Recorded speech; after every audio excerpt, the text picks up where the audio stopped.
La Vltava est la plus longue rivière de la République tchèque, qu'elle parcourt du sud au nord. Elle traverse Prague en divisant la ville en deux parties, la rive droite où se trouve la vieille ville avec ses commerçants et artisans, et la rive gauche avec son château et ses lieux de pouvoir.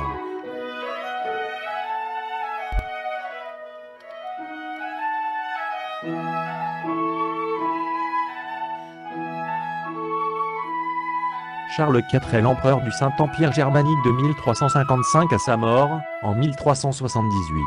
Le règne de Charles IV est, sur le plan artistique, le premier âge d'or de la Bohême. Charles IV, roi mécène, fait venir à Prague des artistes de toute l'Europe. Il fait de son domaine tchèque le cœur artistique du Saint-Empire romain. Le 8 avril 1348 marque la fondation de la nouvelle ville de Prague, qui double la surface de la ville, et dessert l'étau des fortifications, permettant l'organisation de la cité autour de larges places, un projet d'urbanisme hors du commun au Moyen Âge.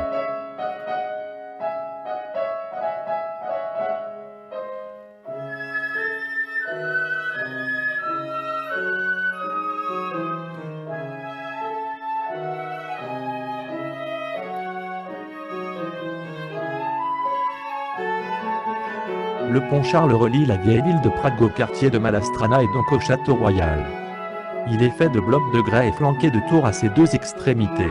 C'est l'endroit le plus emblématique de la ville, traversé chaque jour par des milliers de touristes, qui peuvent apprécier des orchestres de rue, des artistes caricaturistes ou autres, même en hiver. Son nom fait référence au roi Charles IV, qui n'eut de cesse d'embellir Prague. Sa construction a servi à remplacer l'ancien pont Judith édifié quelques mètres en amont et emporté par la Vltava en crue en 1342. Au cours des XVIIe et XVIIIe siècles, les catholiques ajoutent 30 statues en vis-à-vis sur toute la longueur du pont.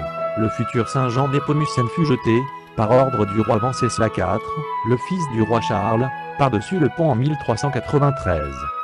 Une croix dorée marque le lieu du crime.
Prague est surnommée la ville aux 1000 tours et 1000 clochers. En voici une parmi tant d'autres, qui se reflètent dans les eaux sombres de la Vltava.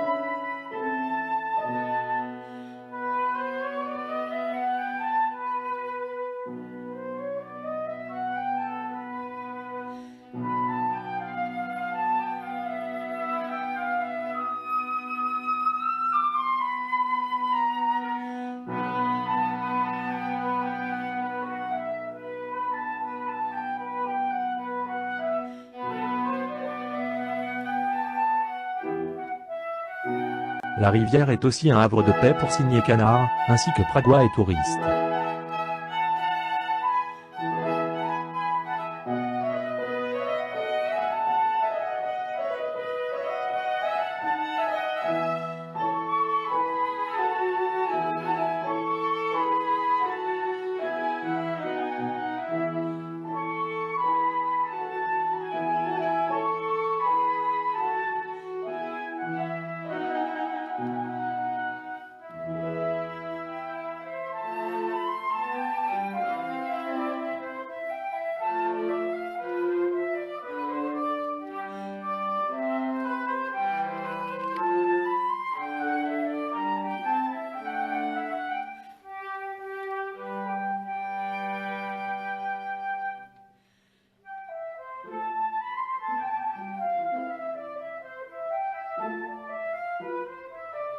Un des moyens pour visiter la ville est d'utiliser les nombreux trams qui datent d'époques différentes. Beaucoup ont été mis en circulation pendant la période communiste où il n'y avait pas beaucoup de voitures, si ce n'est des trams d'Allemagne de l'Est.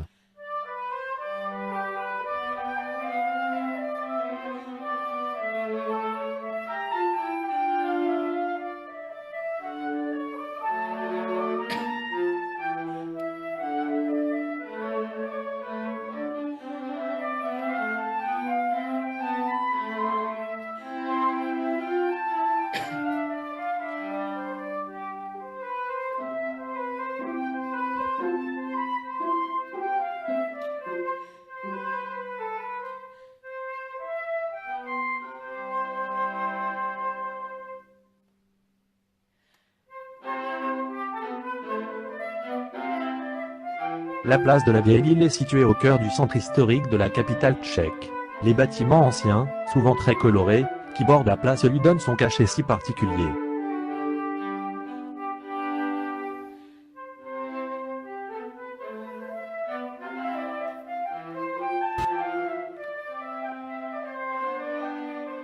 L'église de Notre-Dame du Thym est une église de Prague, qui domine la place de la Vieille Ville avec ses clochers de 80 mètres de hauteur.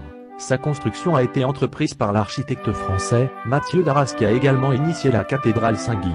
L'église gothique a été un des symboles de la lutte entre catholiques et protestants en Bohême. La maison à la minute, un bâtiment de 2 étages, attire l'attention par les sgraffites qui décorent sa façade en gothique tardif, qui date du début du XVIIe siècle. Les sgraffites représentent des scènes de la Bible et de la mythologie, ainsi que certaines légendes courantes à la Renaissance. Franz Kafka a aussi vécu dans cette maison.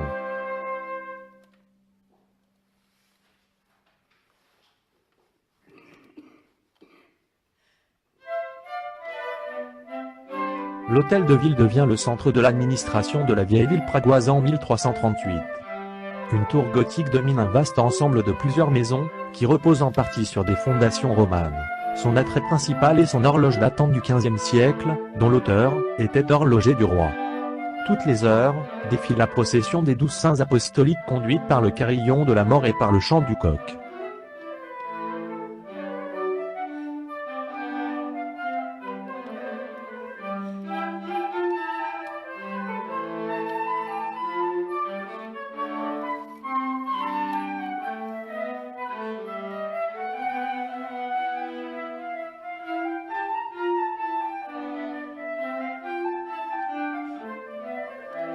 Le bâtiment de la maison à la cloche de pierre doit son nom à une cloche de pierre placée, comme symbole dans un de ses angles. Sur la place se trouve la statue monumentale de Jean Hus, emprisonné puis brûlé sur un bûcher à Constance en 1415. L'hussitisme, précurseur du protestantisme, prône une église pauvre. Hus luttait contre le milieu corrompu de l'église, et prêchait un retour à la simplicité et aux origines. Tout comme la célèbre église de Malastrana, qui se trouve sur l'autre rive de la Vltava, l'église Saint-Nicolas de la Vieille Ville est l'œuvre de l'architecte Dien Zenofé. Cette église baroque, avec sa façade imposante, ses 2 tours et sa coupole, fut édifiée à l'emplacement d'une église Renaissance.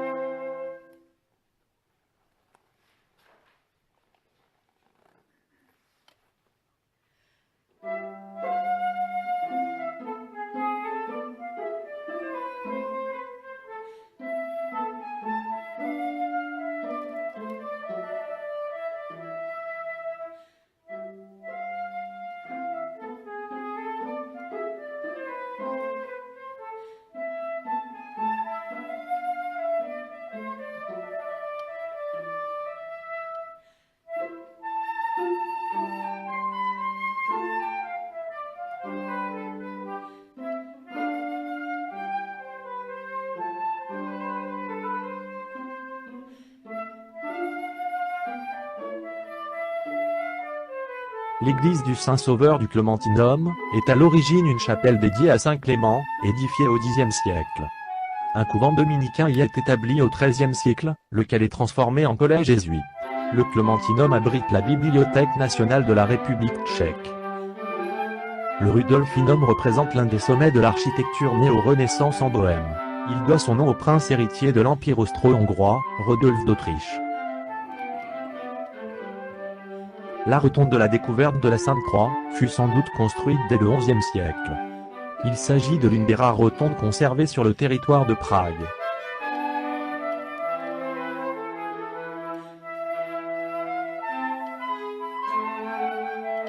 Prague reste la ville aux 1000 clochers, mais c'est aussi la ville aux 1000 statues.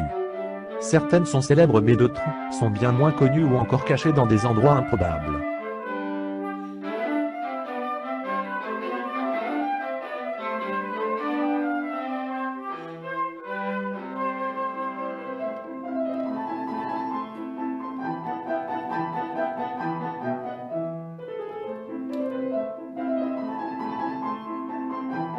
Nous entrons dans la cité juive Josefov, qui constituait autrefois un ghetto. Vers 1590, le primat de la communauté juive fait démarrer la construction d'une nouvelle synagogue. Le bâtiment est réalisé dans un style Renaissance. La synagogue Vieille Nouvelle est l'un des bâtiments de style gothique les plus vieux de Prague, et en même temps la plus ancienne synagogue d'Europe centrale. Elle a été construite à la fin du XIIIe siècle.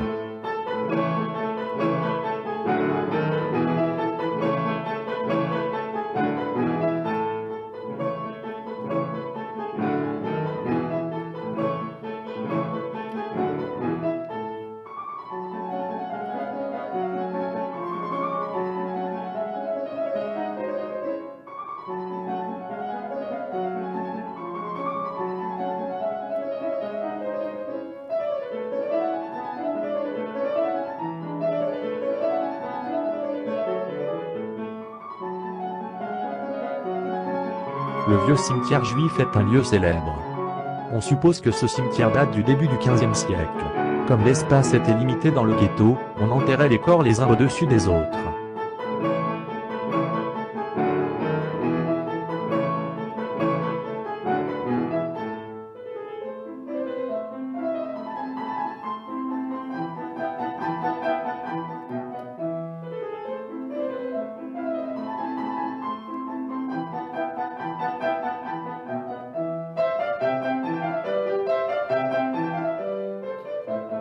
L'hôtel de ville du quartier juif possède un cadran hébreu où les aiguilles tournent à l'envers. On a donc l'impression de remonter le temps.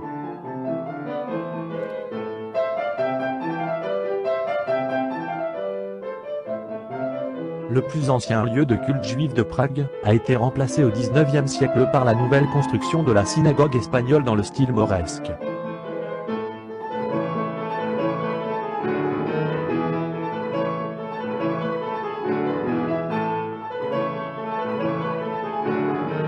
Le monument à la mémoire de Franz Kafka a une hauteur de près de 4 mètres.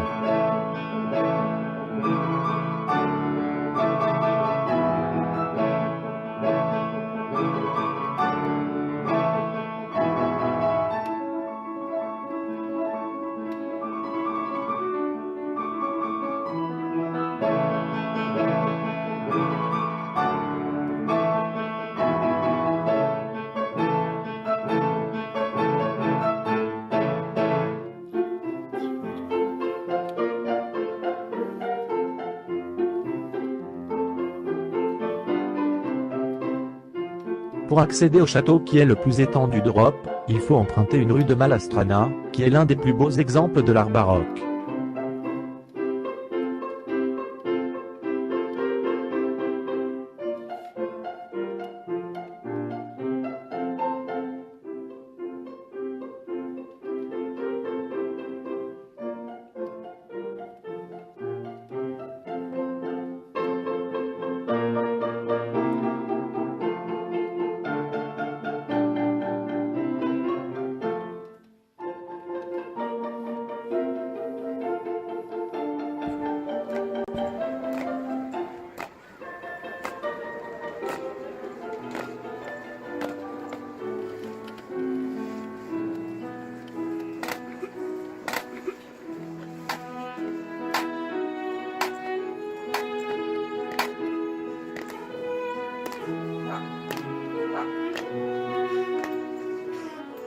La relève de la garde nationale, ici en tenue d'hiver, a lieu toutes les heures devant la porte principale du château.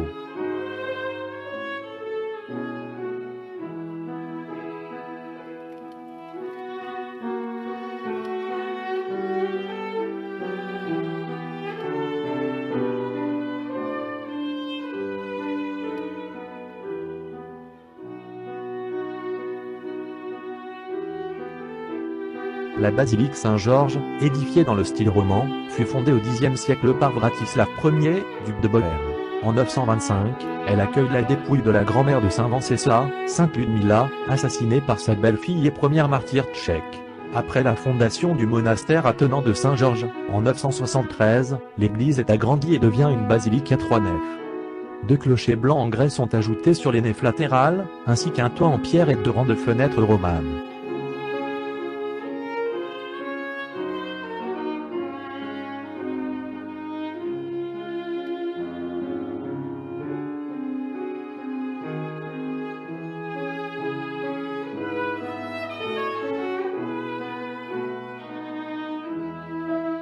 La cathédrale gothique Saint-Guy, Saint-Wenceslas et Saint-Adalbert est le symbole spirituel de l'État tchèque, et fut fondée en 1344 à l'emplacement d'une ancienne rotonde romane. Sa construction, commencée par l'architecte français Mathieu Darras, et achevée en 1929, aura pris près de 6 siècles. Elle abrite entre autres la chapelle Saint-Wenceslas, décorée de magnifiques fresques et de pierres précieuses.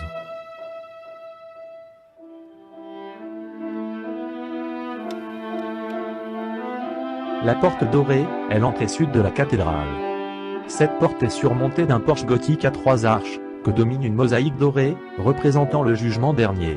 Au centre de celle-ci, un Christ inscrit dans une mandorle en amande, paraît devant des saints, mais également, au-dessous d'eux, devant Charles IV et son épouse.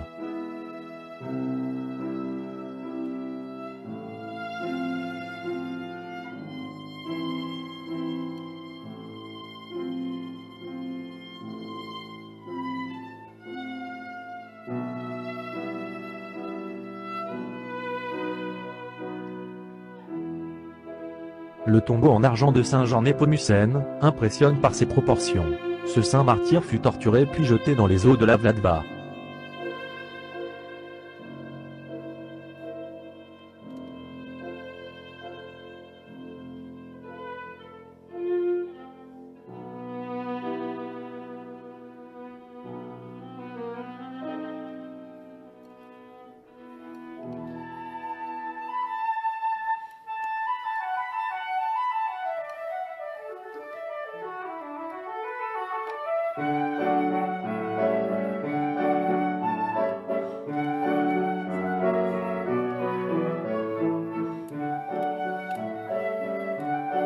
La ruelle de fait partie des lieux les plus pittoresques du château de Prague. Cette petite rue étroite est en réalité un passage entre les fortifications romanes et gothiques de la partie nord du château. La ruelle fut créée vers 1579, lors de la construction de 16 petites maisons adossées aux remparts, qui reliaient au XVIe siècle 2 tours dans le cadre d'un nouveau système de fortification. Le chemin de ronde qu'empruntent les gardes du château pour surveiller une éventuelle attaque passe encore de nos jours sous les toits des maisons, et comporte une exposition de nombreuses armures et armes du XVIe siècle.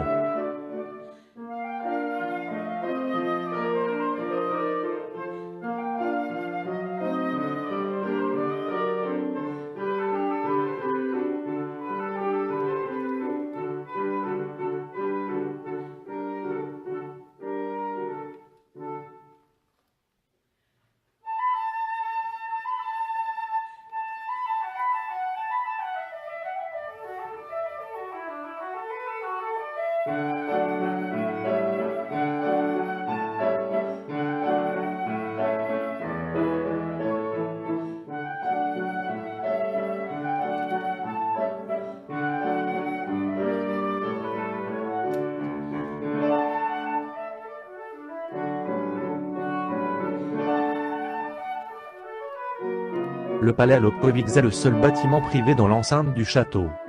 Il comporte de nombreuses pièces, dont certaines sont utilisées de nos jours pour des concerts de musique classique.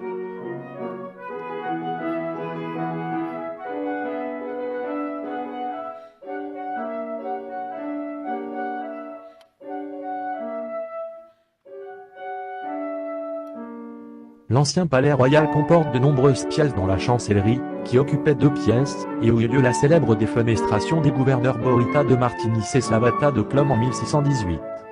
Les 2 hommes, ainsi que leurs clercs, survécurent à la chute. L'événement marqua le début du soulèvement des nobles de Bohême, et de la guerre de 30 ans.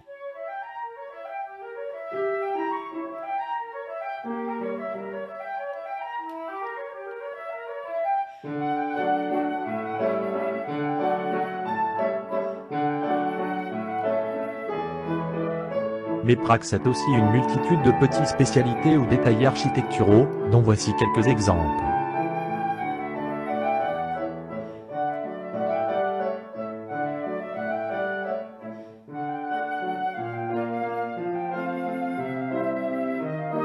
On dit en République tchèque que chaque famille possède au moins une marionnette, ce qui semble bien montrer l'ancrage de cette tradition dans la culture tchèque.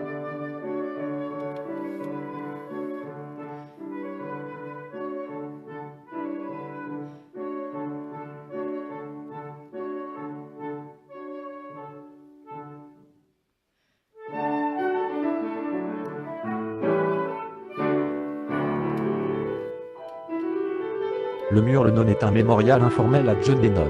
Depuis les années 1980, il recueille les hommages à l'artiste sous forme de graffitis colorés.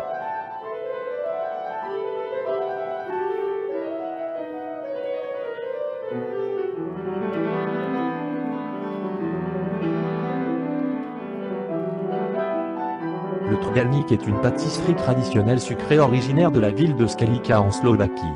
Il est à base de pâte de farine enroulée autour d'une brochette en bois, puis grillée à la braise.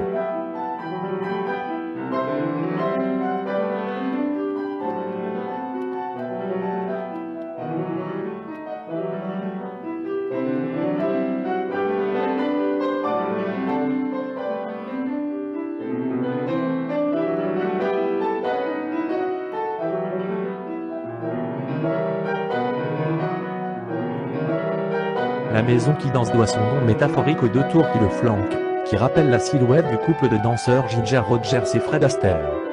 La tour de pierre symbolise le danseur, et la tour de verre sa partenaire.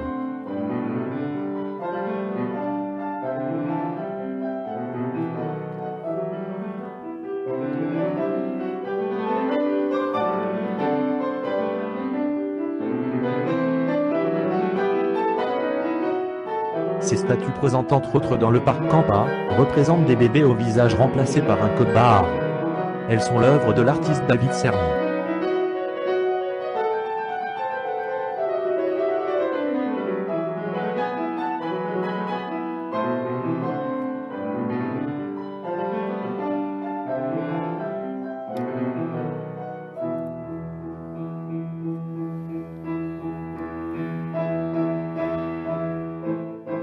Prague est peut-être plus magique encore, lorsque la nuit vient à tomber.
La tour poudrière fut édifiée à l'emplacement d'une ancienne tour de guet, qui faisait partie des fortifications médiévales de la vieille ville de Prague. Au début du XVIIIe siècle, la tour servait d'entrepôt de poudre à canon.